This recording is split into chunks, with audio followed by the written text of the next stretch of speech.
প্রথম অবস্থায় ভুল হলে ক্ষমা করে দেবেন। সবাই কেমন আছেন? আশা করি ভালো আছেন। আল্লাহর পথে সবাই চলেন। আপনার আমার সবারই দরকার আছে পরকালের জন্য। পরকালের কাজ যদি না করেন তাহলে কেউ কোনো লাভ করতে পারবেন না, খালি আপনার লাফানোই হবে।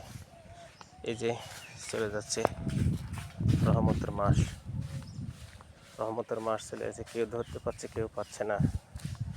ছেড়ে দেন না রে ভাই, আপনাদেরকে অনুরোধ করে বলছি, ছেড়ে দেন না। এই কাম যদি ছেড়ে দেন, এখন করা এত সুন্দর রহমতের মাস, ফজিলতের মাস যদি ছেড়ে দেন, তাহলে পরে পস্তাবেন যে ভাই ভুল করেছি।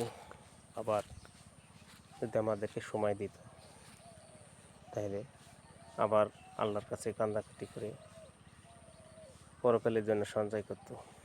আজকে মাগফিরাতের 4টি রোজা, রহমতের 10টি শেষ। এই দেখতে দেখতে চলে যাচ্ছে।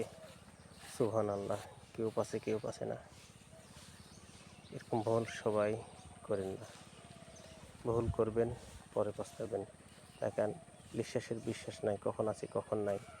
আমরা সবাই মিলেমিশে চলার পথে ভুল হতে পারে, তাই বলে কি আমরা ভালো কাজ করব না? নিজের বাপ মাকে দেখবো না? নিজের বাপ মাকে না দেখলে কে দেখবে? আপনার বাপ মাকে আপনাকে দেখতে হবে, আমার বাপ মাকে আমাকে দেখতে হবে। এখানে কাজ করতে হবে পেটের লেগে, এবং পেটের লেগেও কাজ করতে হবে, পরকালের লেগেও কাজ করতে হবে। পরিশ্রম কোনো দিন বিফলে যায় না। পরিশ্রম করতে হলে ভালো করে পরিশ্রম করেন, অবশ্যই কাজে লাগবে। সুবহানাল্লাহ, এরকম সুযোগ আর পাবেন না। এই 11টি মাস পর আমরা যে পেয়েছি, আল্লাহ যে আমাদেরকে সুযোগ দিয়েছে, এই সুযোগ যদি কাজে না লাগাতে পারি, তাহলে কাজ হবে আমার আপনারই ক্ষতি হবে। আপনি আমি যদি ভালো কাজ না করতে পারি, কোনো ফায়দা হবে না। পরকালের জন্য 5 ওয়াক্ত সালাত নামাজ আদায় করবো ইনশাল্লাহ। আমরা সবাই হালাল খাবার খাবো, কারো ঠকাবো না, কারো মারে খাবো না, কারোর সাথে ছলচাতুরি করবো না, কাজে অবাবাদ করবো না। এর নামই হলো মুসলমানের পরিচয়। মুসলমান হতে হলে সব থেকে ভালো পরিচয় হতে হবে, সবার সামনে মিলে থাকতে হবে, কারোর সাথে কাজে করা থাকবে না, কারোর সাথে গণ্ডগোল করা যাবে না, কারোর সাথে মারে খাওয়া যাবে না।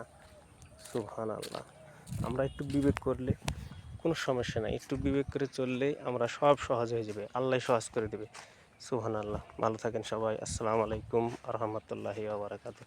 ভুল ত্রুটি হলে ক্ষমা করে দেবেন। আর এই ভিডিওটি ভালো লাগলে অন্যান্যকে শেয়ার করে দেবেন, যেন মানুষের 2টা জ্ঞান হলো বাড়ে। সুবহানাল্লাহ।